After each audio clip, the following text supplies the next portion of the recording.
नमस्कार, छायाज रेसिपीजमध्ये आज आपण वेगवेगळ्या 4 मस्त अशा नाश्त्याच्या रेसिपीज बनवतोय. बनवूया पहिली रेसिपी. तर इथे मी अर्धी वाटी सालासकटची जी मुगाची डाळ असते ती घेतली. यानंतर ही कमीत कमी 2 तासासाठी आपल्याला भिजत घालायची आहे. मी आधी डाळ 2 ते 3 वेळा स्वच्छ धुवून घेतली आणि त्यानंतर 2 तास भिजत घातली होती.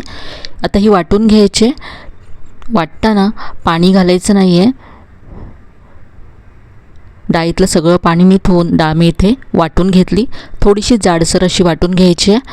यामध्ये बारीक चिरलेली हिरवी मिरची घातली, आलं घातलं, कांदा घातला, कसुरी मेथी घातली 1 चमचा, बारीक चिरलेली कोथिंबीर घातली भरपूर, हळद घातली आहे. यानंतर अर्धा चमचा जिरं घालायचं आहे. चवीप्रमाणे लाल तिखट घालायचं आहे. हे सगळं मिक्स करायचं आहे.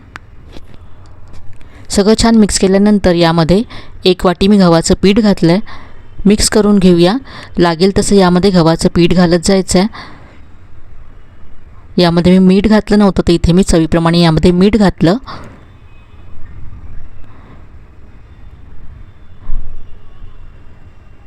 तर इथे मी आणखी यामध्ये पीठ घालते.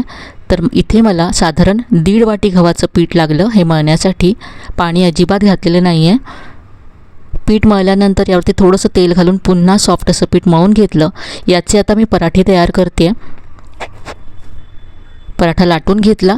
सगळे पराठे एकसारखे दिसावे यासाठी असा मी प्लेटने पराठा कट करून घेते. तर अगदी पौष्टिक असा हा पराठा आहे. हा आपण भाजून घेऊया. दोन्ही बाजूने तेल लावून अगदी छान खरपूस होईपर्यंत हा पराठा मी भाजून घेतला. मुलांच्या टिफिनसाठी सुद्धा अगदी पौष्टिक आणि मस्त अशी रेसिपी आहे. पीठ जर आदल्या दिवशी मळून ठेवलं तर अगदी झटपट सकाळी हा पराठा तयार होऊ शकतो. अगदी मऊ लुसलुशीत होतो हा पराठा आणि थंड झाल्यानंतर सुद्धा हा खूप छान लागतो. हा पराठा तयार झाला आहे. काढून घेऊया. टोमॅटो केचप बरोबर, दह्याबरोबर सुद्धा खूप छान हा पराठा लागतो. तर ही होती आपली पहिली रेसिपी. आता बनवूया दुसरी रेसिपी. तर इथे मी 1 वाटी तांदूळ घेतलेत, पाव वाटी यामध्ये चण्याची डाळ घातली, पाव वाटी सालासकटची मुगाची डाळ घातली आहे, पाव वाटी उडदाची डाळ घातली आणि पाव वाटी इथे मी पिवळी मुगाची डाळ घेतली. सगळ्या डाळी 2 ते 3 वेळा स्वच्छ धुवून घ्यायच्यात आणि 4 ते 5 तास ह्या भिजत घालून ठेवायच्यात. 5 तासानंतर डाळी छान अशा भिजल्या गेल्यात. वाटून घ्यायच्यात. मिक्सरच्या भांड्यामध्ये काढून घेतल्यात. यामध्ये अर्धा चमचा जिरं घालायचं आहे, 2 हिरव्या मिरच्या घालायच्यात, थोडीशी यामध्ये कोथिंबीर घालायची आहे आणि वाटण्यासाठी यातलंच थोडंसं पाणी मी घातलं आहे आणि ही सगळी डाळ मी वाटून घेतली. तर हे सगळं मिश्रण असं तयार झालं आहे. असं हे घट्टसर हवं आहे आपल्याला.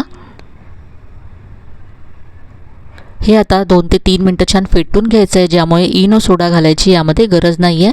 चवीप्रमाणे मीठ घातलं. याचे आता आपण डोसे तयार करणार आहोत. तर यामध्ये भरपूर डाळी आहेत, त्यामुळे अगदी हेल्दी अशी ही रेसिपी आहे. अगदी छान कुरकुरीत होईपर्यंत हा डोसा मी भाजून घेतला. तर अगदी जाळीदार असा मस्त कुरकुरीत डोसा तयार झाला आहे. ही होती आपली नाश्त्याची दुसरी मस्त हेल्दी आणि टेस्टी अशी रेसिपी. आता बनवूया तिसरी रेसिपी. तर इथे मी 1 कप रवा घेतला आहे. यामध्ये अर्धा कप दही घालायचं आहे. तर इथे मी जाड रवा घेतला आहे. अर्धा कपच यामध्ये मी पाणी घातलं सुरुवातीला. आणखी ते अर्धा कप पाणी घेतलं आहे. थोडं थोडं पाणी घालत जायचं आहे आणि हे आपल्याला घट्टसर असं मिश्रण तयार करायचं आहे. तर इथे मला साधारण पाऊण कप पाणी लागलं आहे. आता हे 10 ते 15 मिनटं झाकून ठेवायचं आहे, म्हणजे यातला जो रवा आहे तो छान फुलेल. तर इथे 15 मिनटं झालेत. हे आपण पाहूया. तर हे पहा, आधीपेक्षा घट्ट झालं आहे. हे आता मिक्सरच्या भांड्यामध्ये काढून घ्यायचं आहे आणि यामध्ये मी पाव कप उरलेलं पाणी घातलं.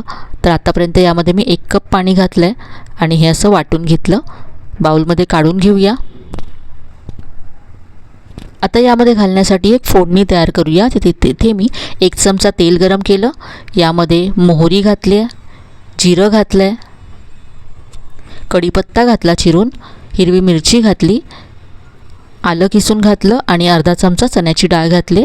सगळं छान परतून घेतल्यानंतर यामध्ये कांदा घालायचा आहे. कांद्यामध्ये थोडंसं मीठ घालायचं आहे आणि कांदा सॉफ्ट होईपर्यंत परतून घ्यायचा आहे. कांदा ब्राऊन करायचा नाही आहे.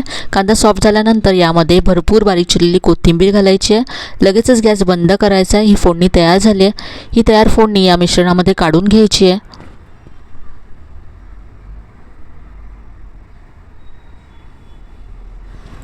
सगळं मिक्स करून घेतलं. यामध्ये 2 चमचे मी तांदळाचं पीठ घातलं आहे आणि चवीप्रमाणे मीठ घातलं. सगळं छान मिक्स करून घेतल्यानंतर यामध्ये चिमूटभर मी बेकिंग सोडा घातला आहे. तर याचे आपण बन डोसे बनवणार आहोत. इथे मी तडका पॅन गरम करत ठेवला. यामध्ये थोडंसं तेल घातलं आणि यामध्ये 1 चमचा पीठ घालून पहा असा बन डोसा तयार केला आहे. दोन्ही बाजूने हा छान असा भाजून घ्यायचा आहे. हा बन डोसा भाजायला जास्त वेळ लागत नाही. एकानंतर एक तुम्ही झटपट तयार करू शकता. दिसायला सुद्धा हा बन डोसा खूपच छान दिसतो. तर हा मस्त असा बन डोसा तयार झाला आहे. पाहू शकता आतपर्यंत हा छान असा भाजला गेला, अजिबात कच्चा नाही आहे. तर ही होती आपली तिसरी रेसिपी. आता बनवूया चौथी शेवटची रेसिपी. इथे मी 1 कप तांदळाचं पीठ घेतलं आहे. यामध्ये गाजर किसून घालायचं आहे. याबरोबरच इथे मी दुधी सोलून घेतला आहे. हा सुद्धा किसून यामध्ये घालायचा आहे. तर इथे सगळा दुधी मी किसून घेतला. यानंतर यामध्ये हिरवी मिरची बारीक चिरून घालायची आहे. आलं किसून घातलं. ओवा घातला पाव चमचा. कलौंजी घातली अर्धा चमचा. यानंतर कांदा घातला. कोथिंबीर घातली आहे. अर्धा चमचा जिरं घातलं. चवीप्रमाणे मीठ घातलं. सगळं मिक्स करायचं आहे. आता यामध्ये पाणी घालायचं आहे. यामध्ये तुम्ही तुमच्या आवडीच्या भाज्यासुद्धा घालू शकता. तर पहा पाणी घालून मी असं मिश्रण तयार करून घेतलं आहे. याची आता आपण धिरडी बनवणार आहोत. तर इथे मी तवा गरम केला. यावरती थोडंसं तेल घातलं आहे आणि आता यावरती ही धिरडी भाजून घ्यायची आहे. तुमच्याकडे छोटा पॅन असेल त्याच्यामध्ये सगळी एका आकाराची तुम्ही धिरडी तयार करू शकता.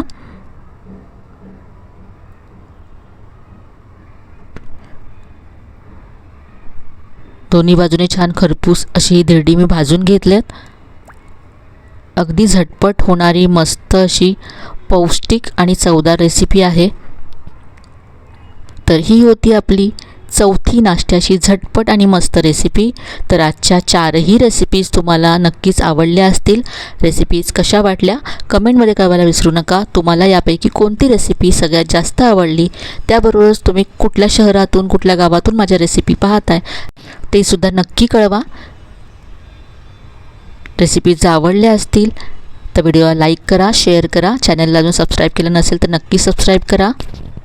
चला तर पुन्हा भेटूया अशा छान छान आणि मस्त रेसिपीसह. तोपर्यंत धन्यवाद.